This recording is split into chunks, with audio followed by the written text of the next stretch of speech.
Sebagai bentuk komitmen yang berkelanjutan, untuk memberikan pelayanan terbaik kepada nasabahnya, Bank Mandiri Taspen bekerja sama dengan Allianz dan didukung oleh Perhimpunan Dokter Spesialis Mata Indonesia, Permadami, mengadakan program Mantap Melihat berupa operasi katarak untuk nasabah dan keluarga nasabah di Makassar pada Rabu, 29 Mei 2024. Penjabat Gubernur Sulawesi Selatan, Profesor Zudan Arif Fakrullah, mendukung kegiatan ini sebagai upaya memberikan kebahagiaan dan ketenangan kepada masyarakat.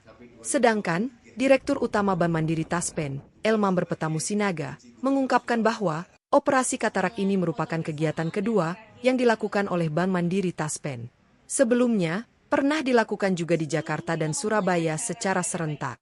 Operasi mata katarak ini merupakan langkah dan bentuk konsistensi untuk terus berbuat baik dalam meningkatkan kesejahteraan, salah satunya kesehatan mata, melalui Mantap Sehat, salah satu dari 3 pilar Mantap Indonesia.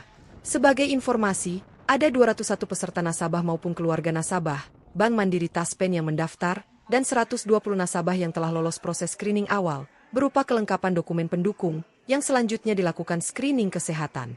Tujuan utamanya adalah memastikan bahwa nasabah yang terpilih memenuhi syarat untuk melanjutkan ke tahap operasi. Screening ini mencakup pemeriksaan kesehatan yang dilakukan di Bank Mandiri Taspen kantor cabang Makassar. Nasabah yang lolos dari tahap ini menjalani operasi katarak pada 8 Juni 2024 sebagai bagian dari upaya meningkatkan kesejahteraan dan kesehatan mata mereka. Bank Mandiri Taspen berkomitmen untuk berinovasi dalam memberikan manfaat ekonomi dan sosial bagi masyarakat serta nasabahnya, terutama para pensiunan.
Download Tribun X sekarang, menghadirkan lokal menjadi Indonesia.